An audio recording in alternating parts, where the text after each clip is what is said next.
What the?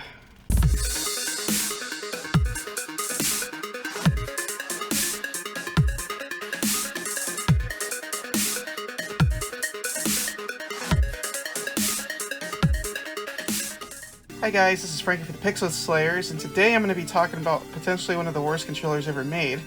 Definitely the worst controller ever made for the Sega Dreamcast. This is the InterAct Quantum FighterPad. This came out in 1999 at launch for the Sega Dreamcast.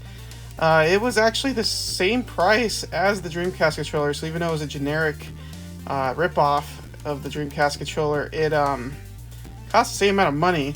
And for the same amount of money, you basically got 2 extra face buttons, which was the whole appeal of this thing. This was supposed to be a fighting pad. It's like holding a cucumber, and two cucumbers in both hands. If you have small hands, I feel very sorry for you because it's going to be very, very not aerodynamic at all for you. It keeps the 2 ports for the VMU and the jump pack, but it replaces the really good triggers with these really mushy. That pretty much describes everything, doesn't it? And a very loose. And it's not because this thing's old. I remember when this was brand new, it was this bad. And then the D-pad, it feels like it's stuck on this little tiny spring, and it's just like no give at all. For a fighting D-pad, this is a terrible D-pad. Plus, it's really tiny. Like, it's really small. So the only good thing this thing has going for it is that it has the face buttons, but not even that can salvage it. It was a pretty atrocious pad. Now, why did this pad even come out or exist, you're asking? Well, the biggest problem with the Sega Dreamcast controller was not really the fact that it had this coming out of the bottom, which always got in the way. That was kind of a downer, but they kind of fixed that by letting you just, put it up there, so that kind of, got rid of that problem. But because they had a hole in the middle of the controller, and they were very pressed for room, there was no way they can aerodynamically put 2 extra buttons without completely making it longer and bigger, which it's already pretty big to begin with. So they basically just went with the standard 4-button layout of the Super Nintendo and the PlayStation at the time, and they ditched their classic 6-button layout, which was kind of frustrating for a lot of people because a lot of people felt like this controller took a step back from this, which was its grandfather. Father? Yeah, father. Because this came out right before this. A few years before the Dreamcast controller came out, this came out. This is a 3D pad for the Sega Saturn. I have the Japanese version right here. But this had pretty much the same exact layout and the same triggers and everything else. And by the way, this is where you plug in the controller. It had a breakaway. You plug in the breakaway controller cable right here. I just disconnected it because I have cables galore I'm dealing with right now. But yeah, this was the Sega Saturn 3D pad that came with Knights and some other games. It's using an actual analog controller that you can switch back and forth from, and it has the excellent Sega Saturn D-pad. For fighting games, you're not really sacrificing anything because you have the excellent Sega Saturn D-pad and you have the excellent Sega Saturn large buttons. But then if you're switching, to a Knights game, you can switch over and you can use the analog controller stick. I don't even know if I call this a stick. It's like a nub. If you look at it, it's like a weird nub.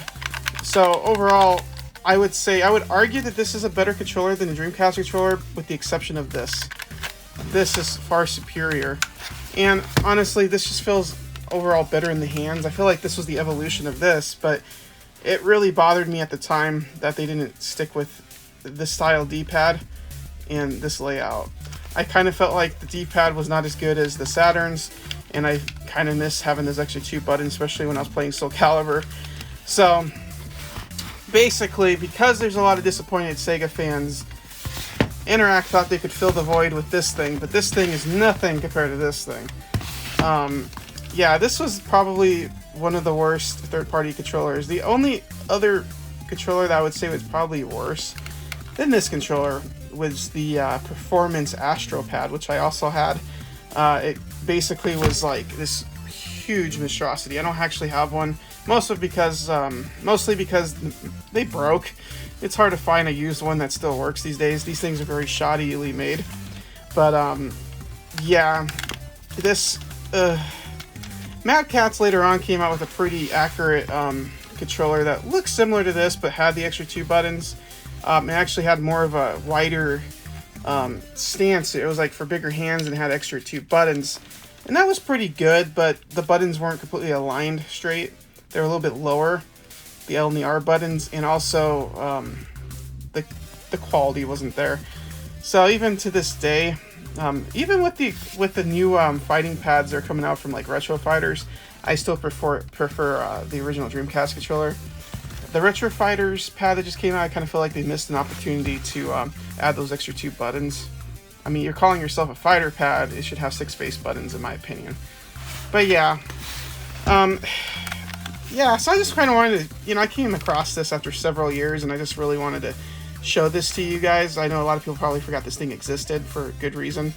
But yeah, I just wanted to share this horrible monstrosity of a controller to everybody. And I'll show you one more time. Like, if you think the Duke is big, you have no idea.